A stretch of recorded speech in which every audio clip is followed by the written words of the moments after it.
기본 돈서는 13만 원이고 이 위대한 강의는 공짜입니다. 이거 너무 생각된 거 아닙니까? 여러분 돈 기본준보다 많이 내야 될 것 같지 않습니까? 오늘 대회에서 오다가 에이저TV의 후원 계좌가 있습니다. 예, 너무 좋은, 너무 끝까지 많이 듣고 싶은 김진TV를 그대로 보는 것 같습니다. 여러분, 대회를 무대에 올려서 이 내분이 보수개혁과 국민의힘의 미래에 관한 토론을 들어보겠습니다. 제일 먼저 이종근 여러분 경축하겠습니다.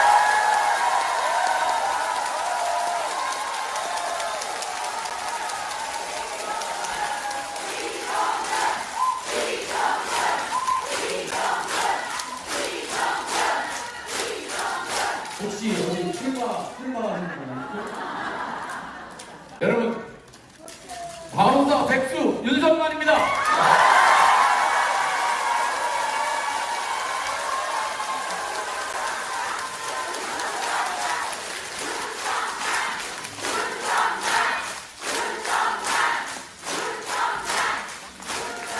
알았어요. 그만해요. 여러분 오늘 내분 토론에 사회를 해주실 말이 필요 없는 우리 편 김정혁입니다.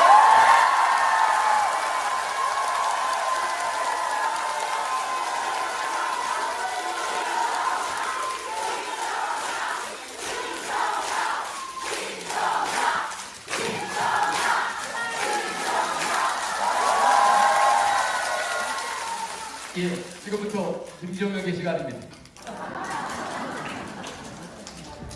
그 밖에서 아직 한 100여 분 정도가 못 들어오고 계시는데 옆에 이제 그 옆에서라도 좀 계단에 앉아서 하면 어떠냐 그랬더니 뭐 안전 문제 때문에 안 되겠다. 그래서 이거는 이민구 대표님 책임이야. 왜 이렇게 작은 데를 얻었어요? 사실 여기가 제일 큰 데입니다. 제일 큰 데인데 저희도 이제 이민구 대표님하고 얘기할 때 이거 뭐 500석이나 되는데 다 채울 수 있을까? 이래서 좀 걱정을 했었거든요. 근데 진짜 이거 뭐 이렇게 꽉 찼는데도 뒤에 아직까지 많은 분들이 못 들어오셔서 여러분들은 좀 해문이시긴 하지만 못 들어오신 분들한테 너무 죄송해서 어떻게 해야 될지 이민구 대표님이 다 쫓아가서 다 사과드려야 될 것 같습니다.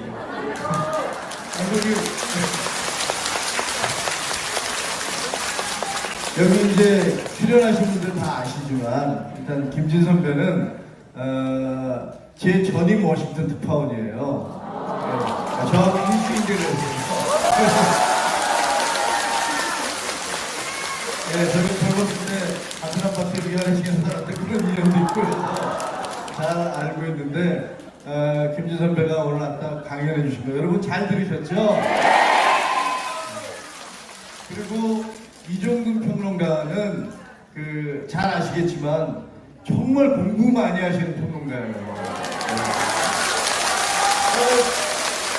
제가 같이 이제 패널을 참석하다 보면 그냥 노트에 깨알같이 적어놨어요. 깨알같이 적어서 자기 주장을 할 때 그냥 허투루 하거나 근거 없이 하시는 분이 아니라 정말 논리를 가지고 자기 주장을 펴시는 분이어서 보수의 이런 분들이 정말 좀 더 많아야 그래야 우리가 이길 수 있다라는 생각을 합니다. 이종근 평론가이십니다. 그리고 옆에 있는 윤석만 의원은 한동훈 대표 돕겠다고 직장 때려치고 나온 사람이에요.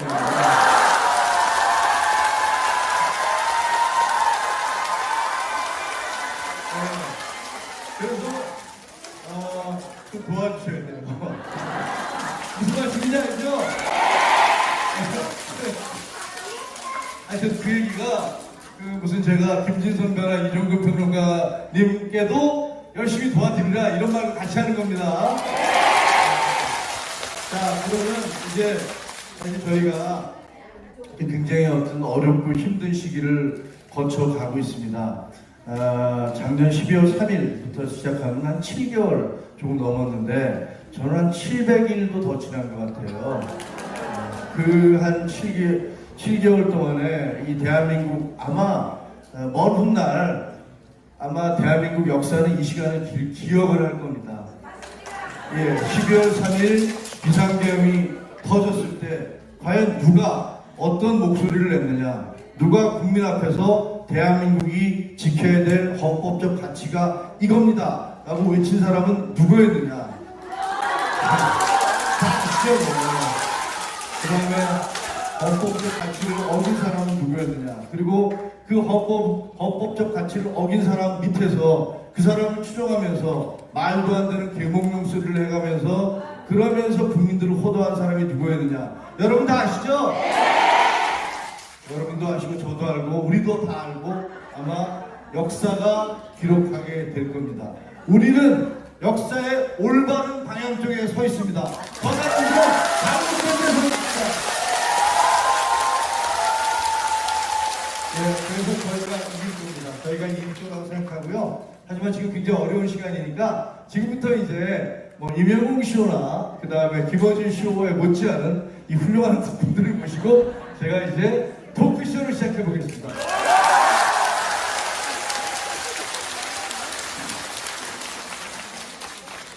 이제 제가 궁금한 질문을 하면 답변도 해주시고 그냥 자유롭게 말씀을 해주셨으면 좋겠어요. 근데 제가 처음에 이제 궁금한 건 이거예요. 전 이종근 평론가께 먼저 좀 여쭙고 싶은데 다 같이 해당되는 겁니다.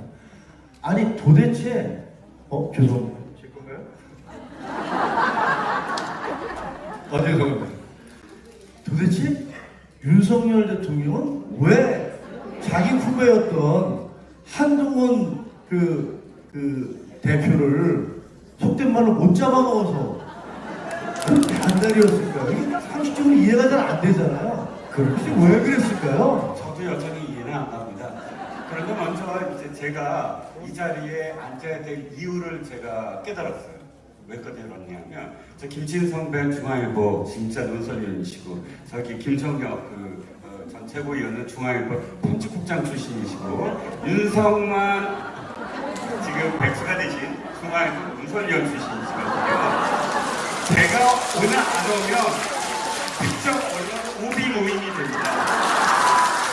제가 와야지만 그런 오비 모임의 오해를 불러일으키지 않는 굉장히 중요한 존재입니다.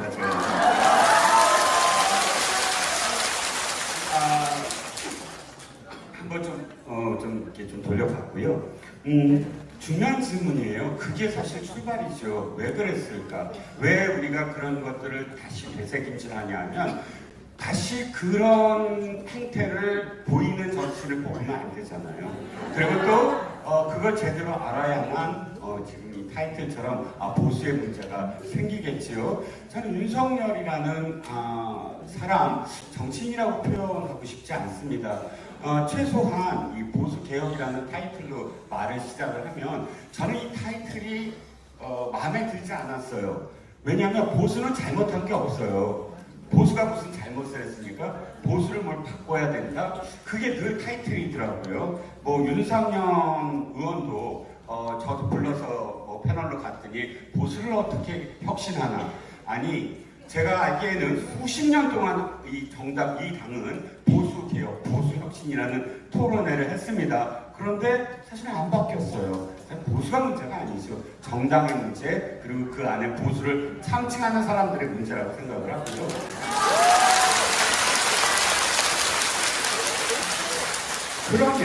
그러면 바로 보수가 무엇이냐라고부터 다시 얘기를 시작하면 보수는 지키는 거다라고 생각을 합니다. 원래 에드먼드 버크라는 사람이 보수의 아버지라고 하는데 프랑스 혁명을 영국에서 지켜봤는데 너무 처참하게 다 바꾸는 거예요. 프랑스와 영국의 그 유려한 전통과 그 다음에 지금까지 가져왔던 명예 이 모든 것들을 다 왕의 목 치는 것처럼 다 잘라버리고 다 없애는 거예요. 그래서 에드먼드 버크가 보수란 무엇인가를 이야기할 때 지키는 거다라고 얘기한 거예요. 그런데 저는 이겁니다. 보수혁신이라는 말을 그러면 다시 연결하면 이거예요. 지키는 것을 먼저 우리가 이야기하자. 뭘 지켜야 되는지를 우리가 공유로 하면 그 나머지는 다 바꿀 수 있다. 이건희 회장이 한 말이 그야말로 맞는 말입니다. 마누라만 빼놓고 다 바꿔라. 근데 거꾸로 얘기하면 마누라는 꼭 지켜야 될 가치거든요.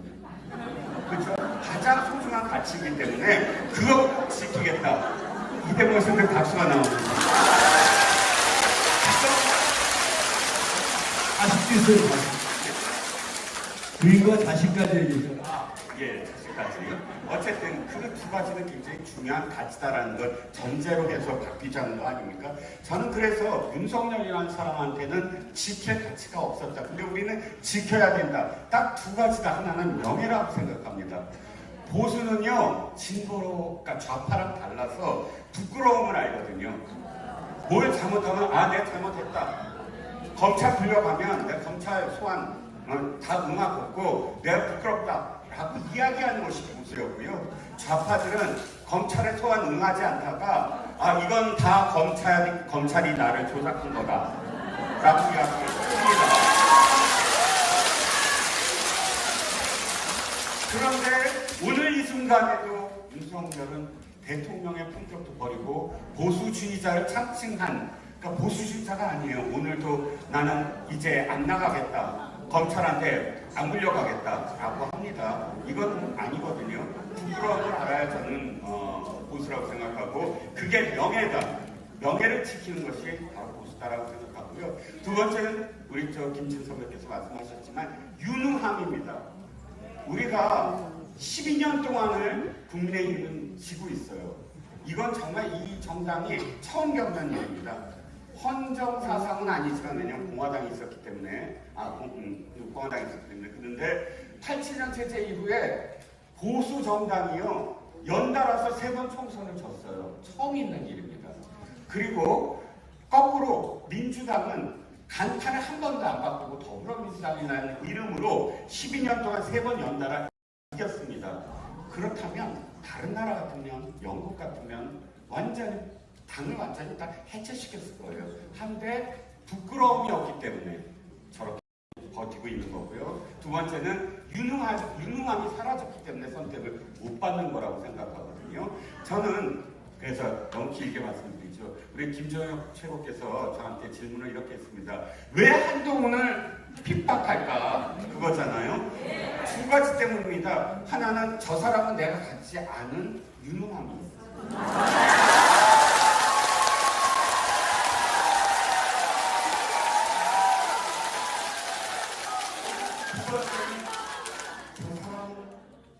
명예를 지킬 줄 알아.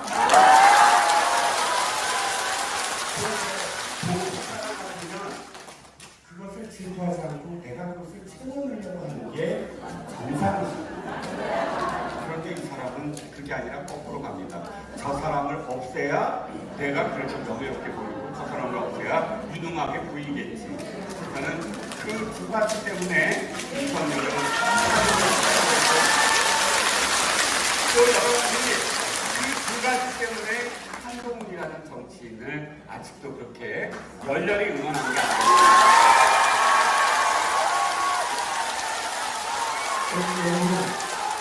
그 답변의 수준을 보셨죠? 질문은 5분이었는데 답변은 현답입니다.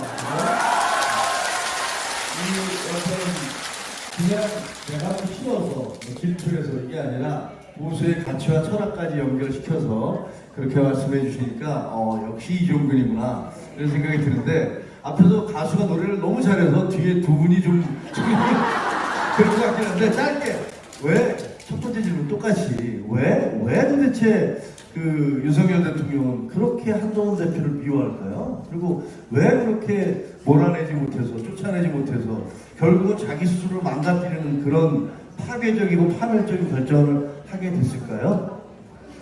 네, 일단 그 김진 선배를 포함해서 이렇게 언론계 이제 세 분의 제 선배님들 모시고 이 자리에서 얘기할 수 있어서 영광이고요. 그리고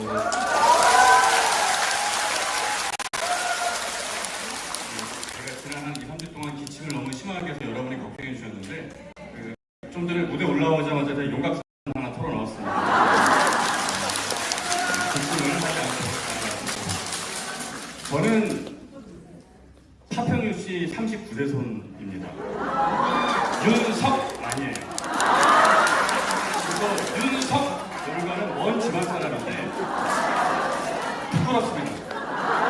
근데 이제 부끄럽다는 게 한때 제가 윤석열 전 대통령을 지지했었다는 게 부끄럽다는 이야기예요. 왜냐하면 언론인으로서 제대로 검증하고 치열하게 사과하고 그렇게 생각을 했어야 되는데 그렇지 못했던 것에 대해서 일단 사죄 말씀드리고요. 그러면 윤석열 전 대통령은 한동훈 전 대표를 왜 그렇게 미워했는가? 저는 그 두 사람의 오랜 관계를 좀 봐야 된다고 생각을 합니다. 두 사람은 이제 검찰에서부터 이제 인연이 깊었죠. 그리고 윤석열 전 대통령이 좌천당했을 때 혼자서 유일하게 찾아가서 같이 밥 먹고 산책하고 그러던 사람이었어요. 윤석열 전 대통령의 머릿속에는 한동훈 전 대표가 뭐 나이도 한참 어리고 하니까 그냥 부하 직원, 날 잘 따르는 동생 정도로만 생각을 했던 것 같아요. 그래서 제가 생각했을 때 윤석열 전 대통령의 가장 큰 잘못은 공사 구분을 못한 겁니다.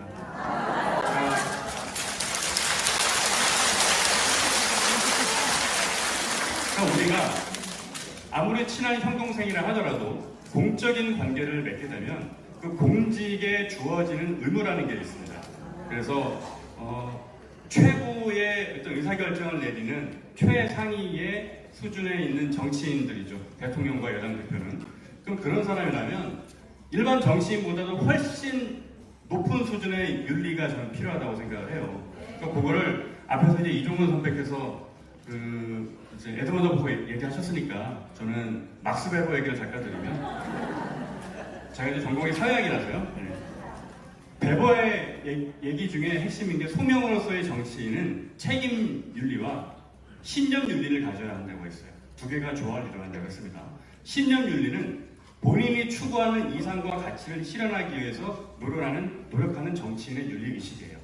책임 윤리는 내가 의도하지 않았지만 벌어질지 모르는 결과에 대해까지 책임질 수 있는 자세가 책임 윤리를 가진 정치인입니다. 그런데 제가 생각했을 때 윤석열 전 대통령은 책임 윤리가 없었던 것 같아요.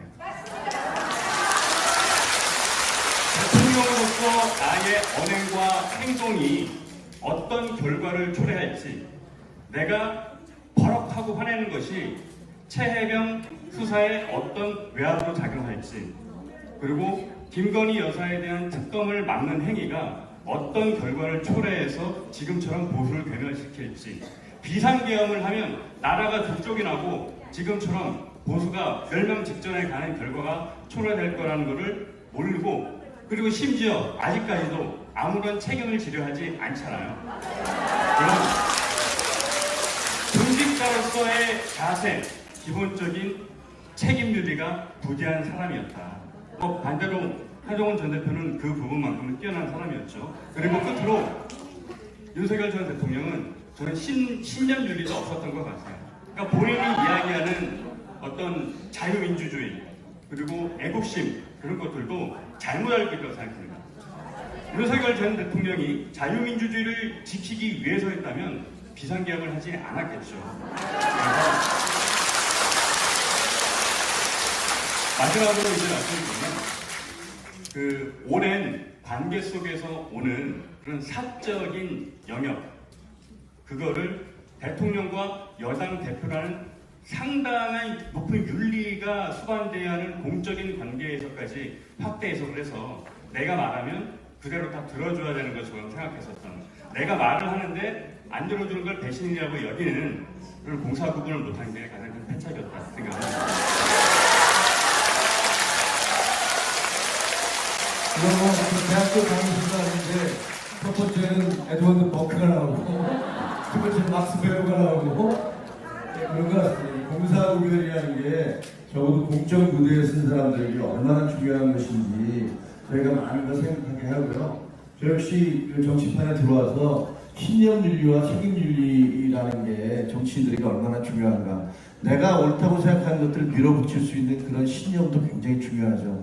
근데 결국은 내가 어떤 일을 했을 때 결과가 내가 의도했던 것과 전혀 다른 결과가 나올 수 있잖아요. 세상에는 운적인 요소도 생기고 내가 원하지 않았지만 재수가 없을 수도 있고 그랬을 때 그걸 책임지려는 그런 태도 내가 의도가 좋았으니까 무슨 짓을 하든 나는 상관없다. 그게 아니고 이 결과에 대해서 정치인으로서 내가 의도하지 않았어도 잘못됐을 경우에 내가 그것을 책임지겠다. 라는 그런 책임윤리가 정말 필요하고 그것들이 지금 우리 당에 있는 우리 당의 정치인들에게 정말 필요한 덕목이 아닐까 그렇게 생각을 해봅니다. 우리 이번에는 김진 위원님께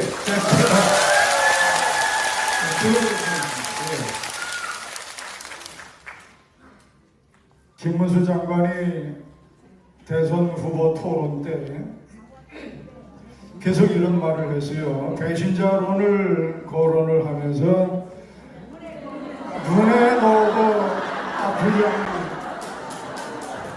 그 표현을 8번인가 아마. 저는 김문수 장관이 안과 의사 출신인 줄 알았어요.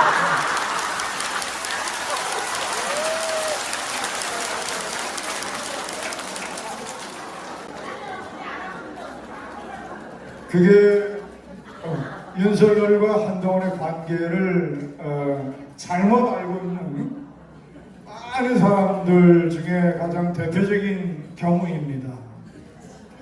배신자로는 예를 들어서 뭐 전두환 대통령이 평생 친구 노태우 장군을 요직마다 끌어줬는데 왜 백담사로 보냈느냐 뭐 이런 얘기였어요. 김문수 안과 의사의 얘기는 계속 키워줘서 법무장관과 비대위원장까지 시켜줬는데 왜 그 사람에게 반대하고 탄핵에 찬성을 했느냐 얘기 아닙니까? 그게 많은 사람들이 알고 있는 오류입니다. 제가 한동훈의 그 부분에 관해서는 100% 정확한 얘기를 어떤 경로를 통해서 들었는데 평생 검사와 검사 시절에도 한동훈이 실력 있는 부하 검사이기 때문에 윤석열을 도와줬어요.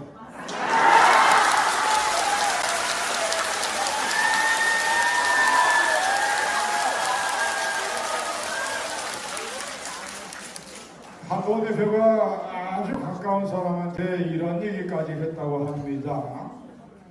중요한 문제에 대해서 좌고우면하고 결정을 내리지 못하더라 윤석열이. 그래서 내가 강하게 이렇게 서포트 해줘서 결정을 내린 일들이 몇 개 있다.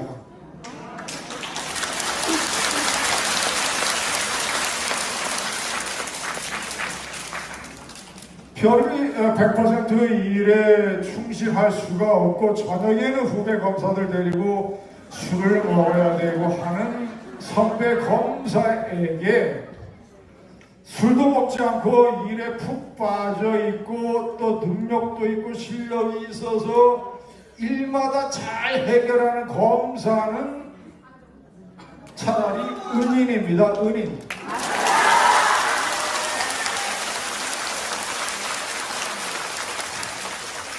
그래서 그 자리에 적합하지 않는 실력 있지 않은 사람을 선배가 특혜로 그 사람을 요직에 앉힌 게 아니라 내가 저 후배를 이 요직에 앉혀야 내가 대통령도 할 수 있고 서울중앙지검장도 할 수 있고 검찰총장도 할 수 있고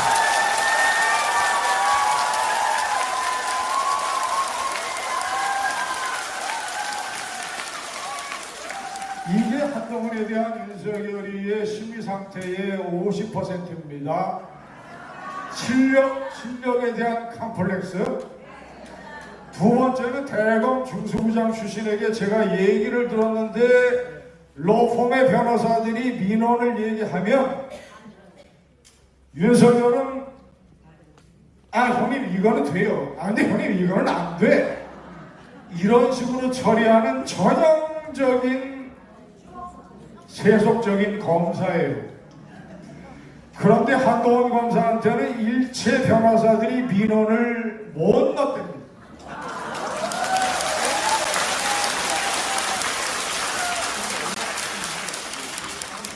이런 것에 대한 컴플렉스.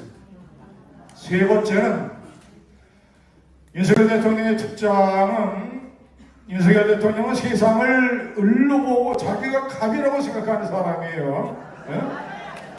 군대도 아버지 덕분에 부유한 아버지 덕분에 돈 안 들이고 눈물 젖은 빵도 안 먹어보면서 고시공부 9년 동안 하고 군대도 가지 않아서 빠따도 안 맞아보고 대무반이 얼마나 고생스럽다는 것, 세상이 얼마나 무서운지도 모르고 결혼을 했지만 아기도 안 낳아서 3살짜리 꼬마도 내 마음대로 할 수 없는 게 세상이라는 것도 모르고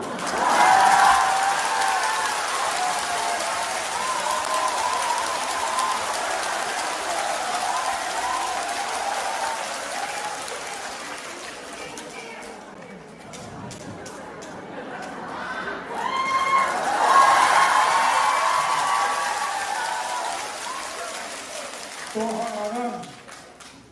하나는 나는 새도 떨어뜨린다는 대검 중서부 일과장을 할 때 나이 차이 띠동갑 젊고 예쁘고 돈 많은 여자를 만나서 평생 돈 문제가 한 번에 해결됐어요.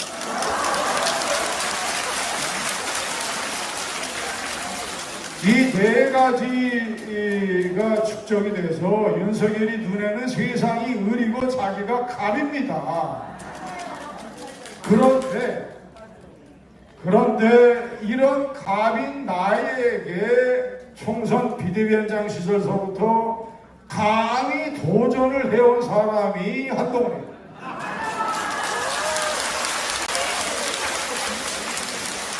그것도 총선 비대위원장 때 첫 번째 두 사람의 갈등이 터졌다는 거 아닙니까? 총선이 끝나면 김건희 특검을 받아들일 수 있다라고 말을 한 사람이 한동훈이라는 오해 때문에 총선 비대위원장 그만둬라라고 얘기했다는 거 아닙니까? 평생 세상이 을이고 내가 갑인데 이 내 인생에서 내가 갑으로 존중하는 사람은 내 부인뿐인데 그 부인을 걸고 넘어간 첫 번째 사람이 자기가 컴플렉스를 가지고 있는 한동훈이었다. 이 세 가지가 결합이 돼서 한동훈에 대한 시기, 질투, 증오가 생기고 결과적으로는 그런 일까지 벌어졌다고 생각합니다.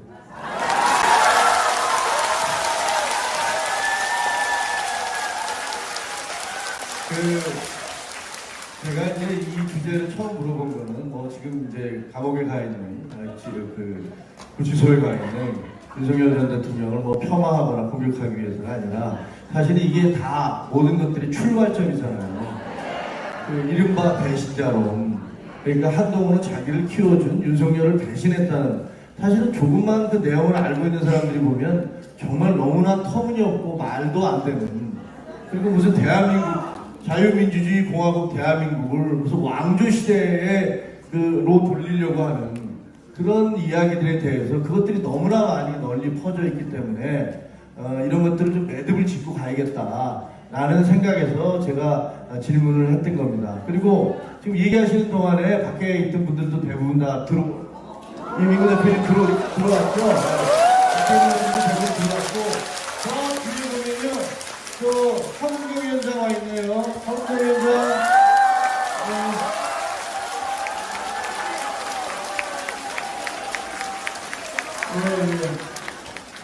마포에 오늘 골프 아시죠? 다 골프 잡아줬다가 그 다른 부산 일격을 하고 대마천선에서 열심히 대한민국이 옳은 방향으로 가도록 애써주고 계신 황운경 위원장 박수 한번 주세요.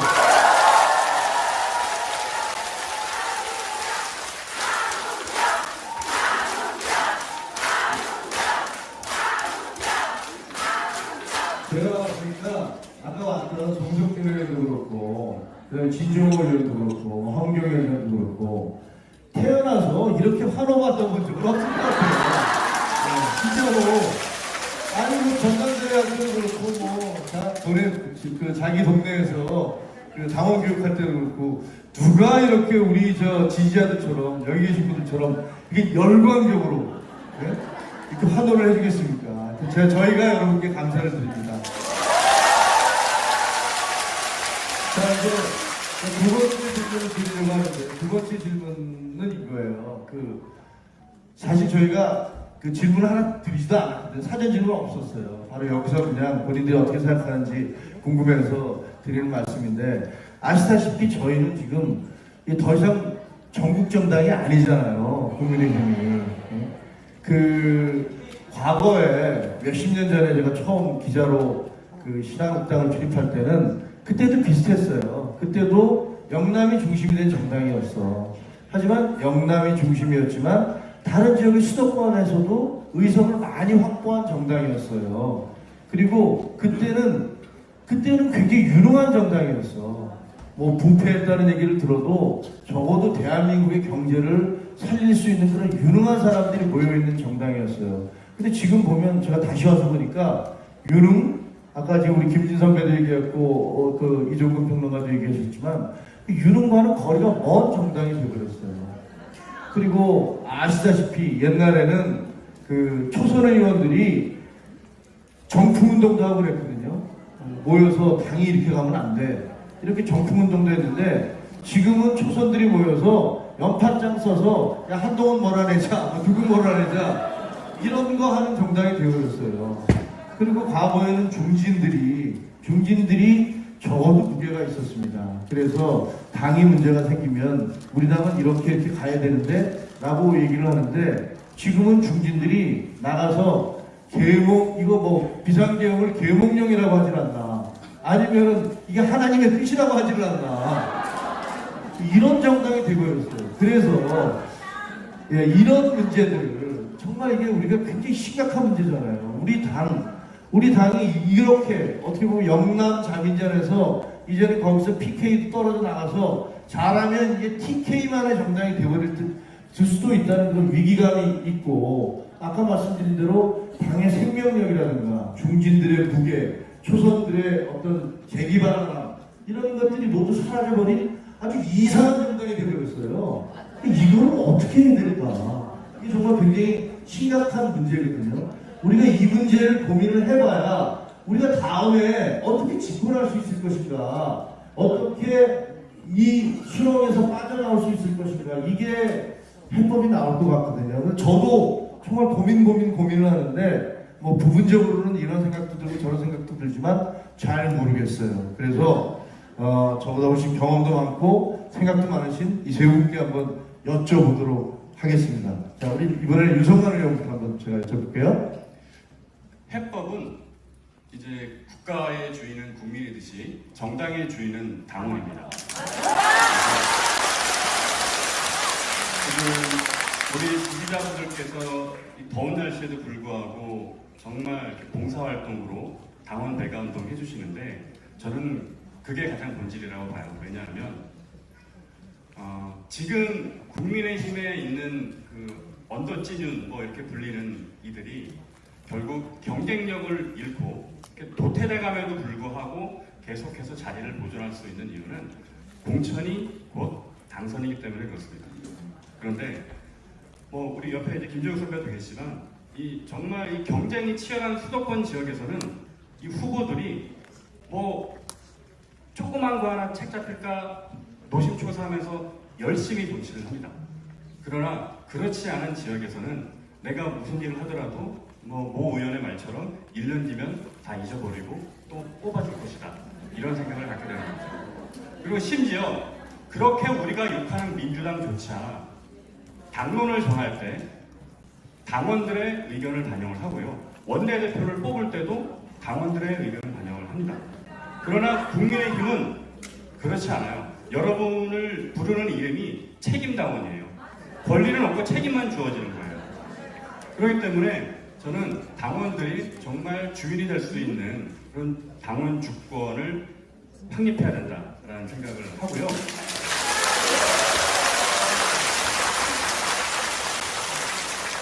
제가 5월 경선에서 떨어진 날, 그날 페이스북에 올렸던 게 이런 거였어요. 사회 수준의 짠물을 빼야겠다라는 말씀을 드렸었고, 그 이후에 한동훈 대표가 이제 계속해서 강조하면서 당원 배가를 부탁드렸고, 우리 동네 시민 여러분들께서 열심히 정말 활동하고 계시잖아요. 이게 정말 필요한 이유는 당원들이 주권을 갖게 되고 당원의 마음을 가지고 의사결정을 해 나갈 때 이게 여전히 영남 중심의 의사결정으로 이루어지면 우리는 영원히 바꿀 수가 없습니다. 우리가 당원들의 생각이 국민 보통의 생각과 괴리되어 있지 않아야만 전국 정당이 될 수 있는 거고요. 그렇게 해야만 정상적인 지도부, 정상적인 대표를 뽑고, 그렇게 해야만 지금 말도 안 되는 능력도 모자라고 실력도 없지만 그냥 자기들끼리 형 동생 잘해가면서 자기들끼리만 좋은 정치를 배격할 수가 있는 겁니다. 그래서 요약해서 말씀드리면 당원 주권이 지금보다 훨씬 더 강해져야 한다, 그렇게 생각합니다. 자, 결국은 본격적으로 정리하고요. 하나는 나왔습니다. 당내 민주주의가 필요하다. 그러니까 국민의힘이 소수의 기득권 의원들에 의해서 좌지우지 되는 것들을 막아야 한다. 한 가지는 나왔습니다. 그리고 여러분들은 더 이상 그 책임만을 지어주는 당원이 아니라 주권을 행사할 수 있는 주권당원이 돼야 된다. 그런 한 가지 나왔습니다. 알겠습니다. 자, 그러면 또 우리 두 분에게도 이 당의 이런 모습들, 이거 우리가 어떻게 깨쳐나갈 수 있을까? 어떻게 극복할 수 있을까? 우리 김진 선배.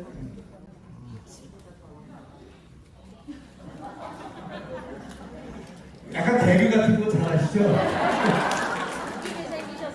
이제부터는 아주 구체적이고 현실적이고 사실적으로 생각하고 행동을 해야 됩니다.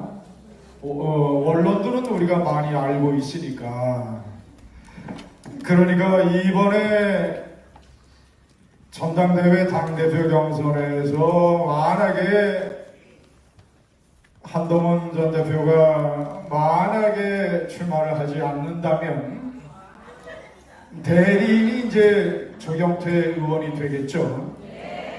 만약에 한동훈 전 대표가 출마를 결심을 하면 저는 조경태 의원이 출마하지 않을 걸로 봅니다.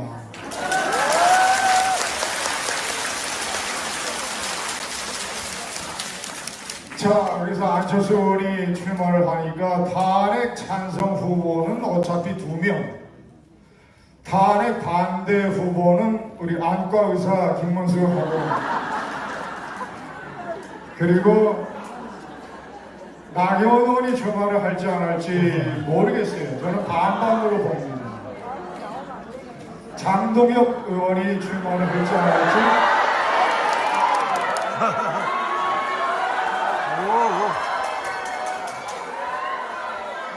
장동혁 의원 출마합니까? 김정일 최고? 아마 할 것 같아요. 아마 할 것 같아요. 그런데 전략상으로는 장동혁 최고위원이 출마하는 것이 더 나아요. 탄핵 찬성 쪽에는 더 나옵니다.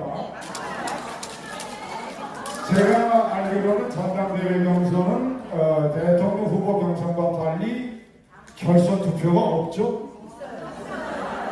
이번에 이제 그 선관위가 만드니까 이번에 만들면 어떻게 할지 몰라요. 룰도 8대2로 할지 뭐 지금까지 몇 가지 당대표 경선은 결선 투표가 없었는데 지난번에 있었죠. 지난번에 8대2 네. 한동훈 대표가 될 때 63%에서 50%를 넘었기 때문에 끝나버리고 끝났죠. 제도상으로는 있었고, 자 이번에는 있든지 없든지 어쨌거나 탄핵 찬성 후보 측이 후보 단일화를 해야 되고, 탄핵 반대 후보 측은 안과 의사하고 장동혁이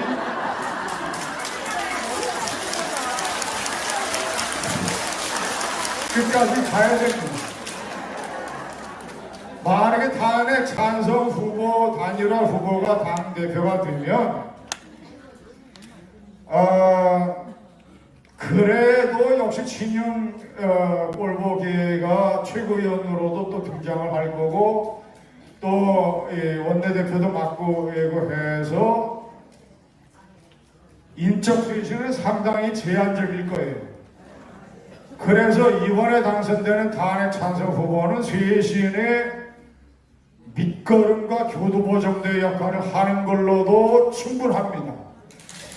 예를 들어서 윤희숙 혁신위원장이 말로 입장문으로 탄핵에 반대한 거를 국민들에게 사과하고 이렇게 해서는 안 되고, 탄핵 찬성 후보가 당 대표가 되면 첫 번째 해야 되는 일이 뭐냐? 뒤로는 정치력을 발휘해서 쌍권 카우보이가 무대에서 퇴장하게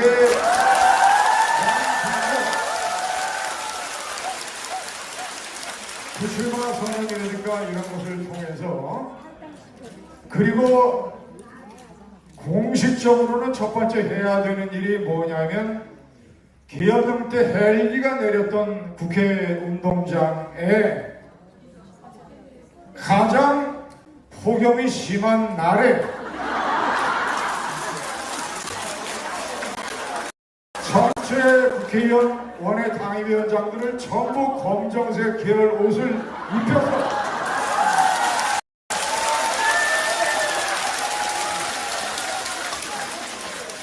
탄핵 찬성 당대표가 맨 앞에 서서 사죄문을 발표하고 사회자의 구령에 따라서 108배를 해야 합니다.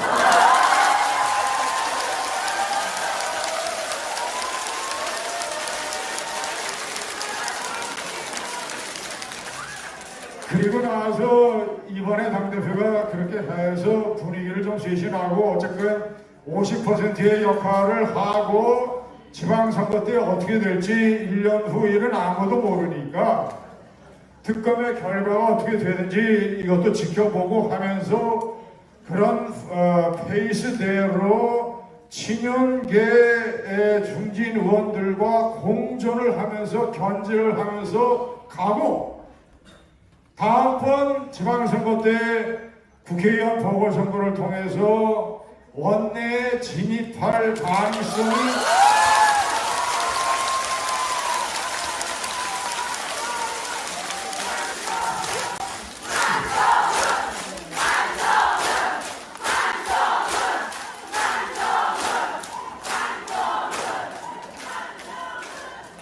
제가 한씨 이름은 한 번도 얘기 안 하고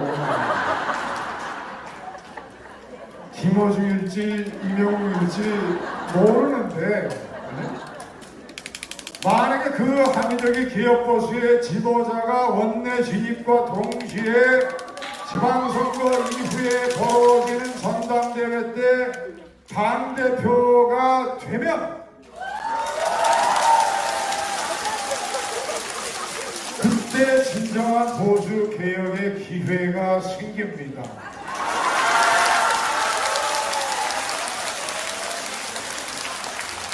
제가 말씀을 정리하면 지금 제가 정확히 알고 있는 바로는 한동훈 전 대표가 출마를 고심하는 가장 큰 이유 중에 하나가 바로 그 대목이에요. 지금 섣부른 50%도 가능할지 안 할지도 모르는 인적 청산의 가능성에 진흙탕에 뛰어들 것이냐, 아니면 인적 청산에 칼을 진짜 휘두르는 국회의원 공천권을 갖는 당대표가 될 것이냐.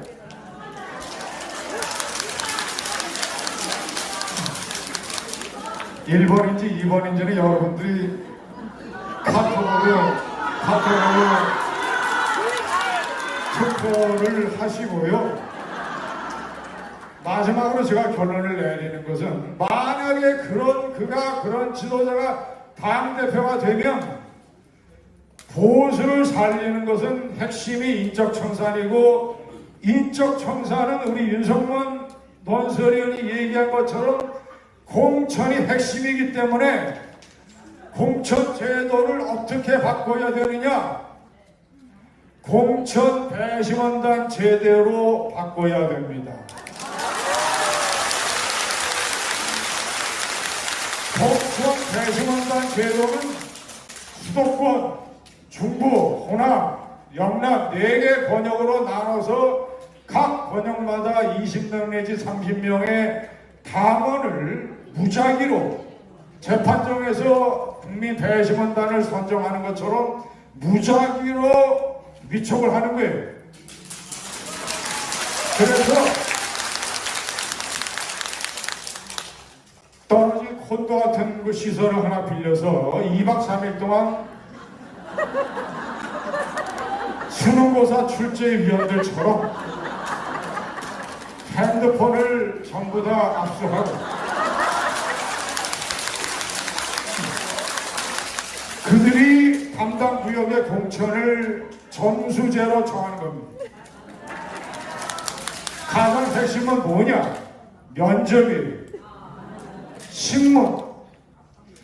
어떠한 중요한 일이 있었을 때 당신은 그때 어디에서 무엇을 했느냐?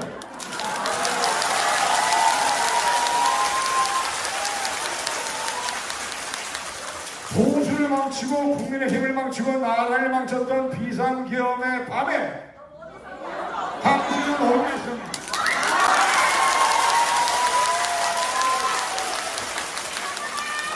탄핵에 찬성했느냐 반대했느냐? 그 면접으로 점수를 하면 김정혁 최고위원,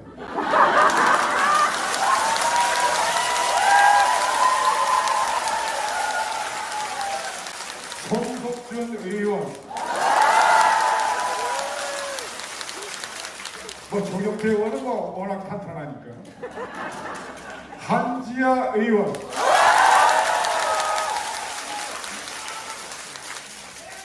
지역구로 나가는 진종호 의원, 배현주 의원,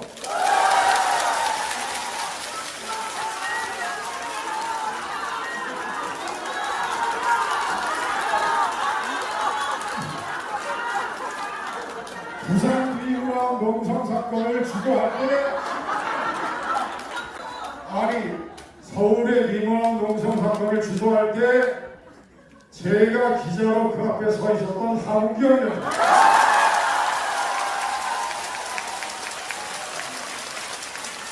이런 사람들은 비싼 돈 들이지 않고 경선, 여론조사 경선을 하지 않고 100% 무조건 공천입니다.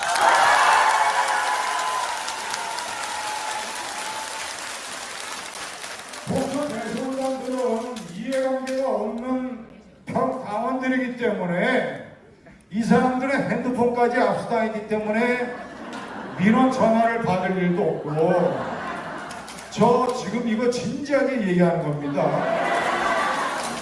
제가 중앙일보 논설위원 시절에 획기적인 공천 방식을 도입을 해야 된다는 칼럼을 쓰면서 전부 주장을 했던 내용입니다.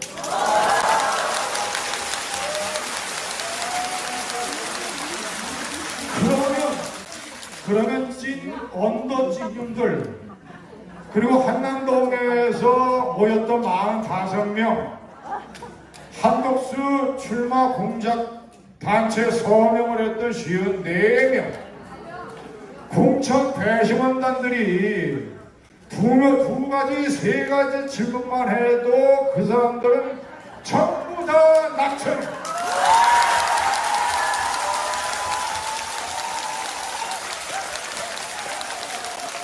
이런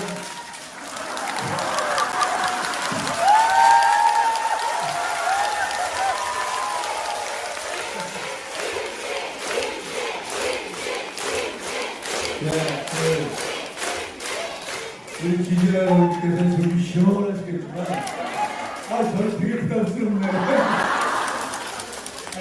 농담이고요. 일단 굉장히 중요한 화두를 하신 말씀, 아까 좀 전에 윤석만 의원이 얘기했던 당이 소수의 어떤 기득권자들에 의해서 좌우되는 것이 아니라 당원 주권 시대가 열려야 된다는 그 얘기를 했고, 두 번째 김진 선배 얘기는 당 대표를 비롯해서 그 당을 구성하는 핵심들이 그 사람을 봐야 된다. 그 사람들이 과연 어떻게 살아온 사람들이고 어떤 인생에서 어떤 결정들을 내린 사람들인지를 봐야 된다. 이것도 굉장히 중요한 것 같아요. 사실 이 두 가지만 돼도 우리 당은 뭐 민주당과는 확실히 다른 정당이 되지 않을까 이런 생각이 드는데, 거기에 또 더해서 우리 이중국 평론가는 과연 어떤 대안을 갖고 있는지 좀 어렵겠어요. 들어보자. 끝내. 약간 좀 반칙이라는 생각이 드는데 김진 선배 뒤에 어떻게 할까? 이 분위기 어떨? 이 분위기 어떨?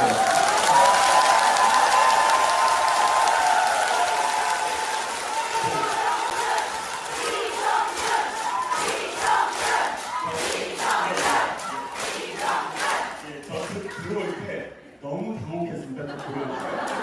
저는 사실 이 대회의실에서 취재도 해보고 또 토론 패널도 해봤지만 이렇게 많은 사람들이 저를 알아보는 처음입니다.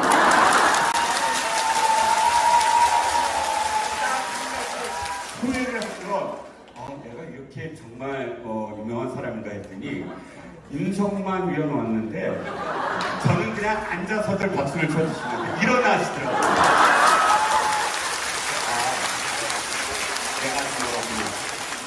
자, 이제 저 질문에 대한 생각은 이렇습니다. 두 분께서 아주 정확한 그리고 아주 디테일한 점을 말씀하셨는데 저도 비슷한 어떤 이야기지만 이런 생각을 해봤어요. 먼저 우리 김진 선배가 마지막 한 말씀부터 떠올려보죠. 한 분 한 분 말씀을 했을 때 여러분들이 다 열광을 하셨잖아요. 그런데 한번 바꿔보죠. 한남동에 간 45명 이름 혹시 다 기억하십니까? 아닐 거예요. 자, 이해하시지만 그 중에서 예를 들어 나경원, 김정태, 김기현 이런 몇몇 사람들은 아실 겁니다. 그런데 30명은 다 몰라요. 그 사람들은 어떤 사람들인지 아십니까? 단 한 번도 기자들의 인터뷰에 응하지 않아요. 단 한 번도 방송 인터뷰 나가지 않아요. 단 한 번도 자기가 자기 의견을 의총에서 이야기하지 않아요. 그러니까 여러분들이 몰라요. 그리고 저도 몰라요. 108명 중에 말입니다. 국회 출입 기자들이 진짜 말이라도 한 번 국민의힘 의원들 중에 걸어본 사람이 국회 출입 기자들이 세는 거예요. 20명도 안 돼요. 다 정치를 하기 위한 정치인이 아니라 월급 받으러 오는 사람들. 그리고 우리들 세금으로 권력을 누리려는 사람들. 그리고 다음 세대를 준비하는 정치인이 아니라 다음 선거를 준비하는 정치꾼들만 있는 겁니다. 그래서 여러분들은 단 한 명의 정치인을 대통령 만들려는 사람들은 저는 아니라고 봅니다. 예, 그렇죠? 단 한 사람을 위해서 충성을 다하는 건 그건 한동훈이라는 전 대표도 원하지 않을 거예요. 바로 이 모든 세력들이 전부 다 들어가야만 밭갈이가 되고 세력들이 되어야 합니다. 두 번째 말씀을 드리면 정명운동을 제안합니다. 정명운동이란 이름을 제대로 지어주자. 다른 이름으로 하지 말자. 예를 들어서 우리는 아직도 친윤이라고 부릅니다. 그러니까 나경원, 김기현, 모든 영남 PK 의원들이 뭐라 그러는지 아세요? 다 친윤 아니야? 이렇게 얘기합니다. 아니 친윤, 그리고 이 친윤이라고 부르는 거는 그들이 원하는 거예요. 그들이 윤이라는 감옥에 가는 사람을 중심으로 해서 아직도 뭔가가 있겠거니 해갖고 자기들이 피해 나가는 거거든요. 거꾸로 여기서 계신 분들이 친한이라고 불리는 거 좋으십니까? 저는 아니라고 봐요. 그거는 팬클럽일 때는 가능하지만 제가 제안하는 정명운동은 이겁니다. 바른 이름으로 우리가 불려지고 바른 이름으로 불러주자. 친윤 무리가 아니라 그들은 수구 꼴통이다. 수구이다.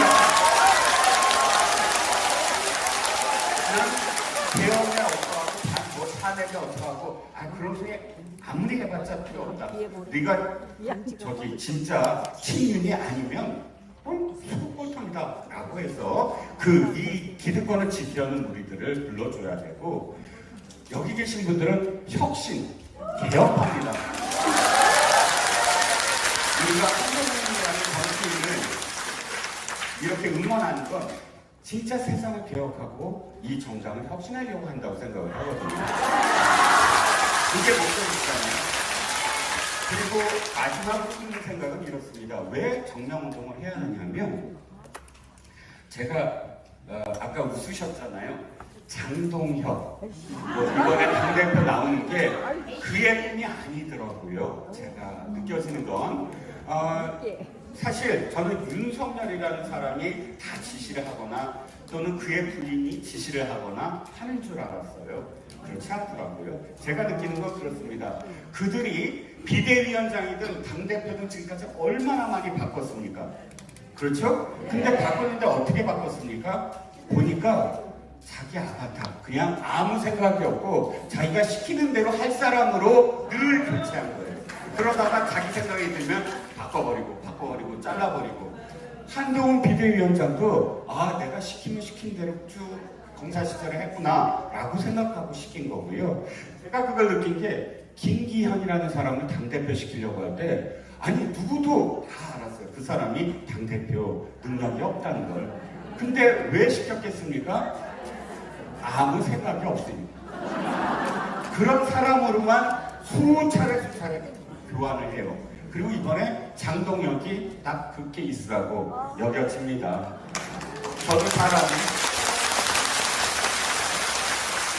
지금 윤석열의 복심으로 불리는 서정욱 변호사가 방송 나와서 장동혁 외치는 걸 보고 느꼈어요. 이거 빈말이 아니구나.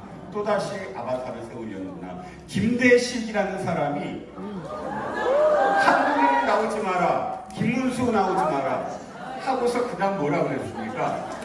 젊은 유능한 사람으로 당대표해야 된다. 그게 장동훈이었구나. 그게 또다시 이어지는구나. 그러니까 윤석열은 감옥 가 있는데 이게 왜 계속 되풀이 됩니까? 제가 느끼기에 여기 있는 중진 의원들은 딱 윤석열을 어느 정도 이용했다. 그냥 자기네들이 기득권을 계속 가지려고 이렇게 하세요 저렇게 하세요 하면서 비 맞춰주는 거 하면서 지금도 여전히 계속 똑같은 패러다임을 계속하고 있다. 미국도 역시 정치 머신이라는 이름으로, 정치 기계라는 이름으로 이렇게 중진들이 뒤에서 자기 마음대로 이 초선 의원들을 좌지우지하고, 그래서 아직도 문제가 되고 있습니다. 그래서 저는 다시 제안을 합니다. 그들은 친윤이라고 부르지 말자. 어떤 의미에서는 윤석열을 아바타로 만들어서 조종했던 사람들이다. 그들은 윤석열이 아닌 또 다른 먹잇감을 찾고 있고, 그들이 전체적으로 힘을 합쳐서 이 당을 좌지우지하려고 한다. 그들을 친윤이라는 어떤 범주가 아니라 그야말로 수국골통이라고 불러야지만 우리가 딛고 넘어설 수 있다라고 저는 생각합니다.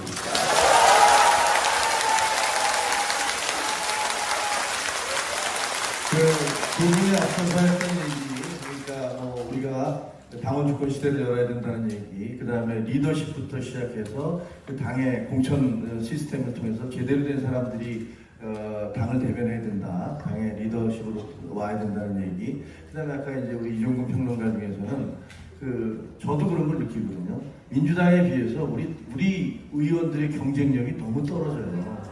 그러면 TV 토론 같은 데 가서 말 한 번 제대로 못하는 사람들이 와서 국회의원이라고, 근데 그 사람들 등장도 안 하고, 인터뷰 안 하려면 기자들 질문에 답변도 못하고, 방송에 나가지도 못하고, 하지만 지역구에 가서는 어르신 이거나 열심히 해서 계속 표받는 사람들. 이렇게 되면 이게 문제가 있잖아요. 그러니까 결국은 이종근 평론가 얘기 들으면서 맞다. 우리 국민들도 자각을 해야 된다. 뽑는 사람이, 내가 뽑는 국회의원이 그게 무슨 정말 그냥 나한테 형님, 동생, 누나 이런 거 하는 사람 뽑지 말고 진짜로 나라를 위해서 일할 사람, 내가 지향하는 가치를 대변해 줄 사람이 누구인가.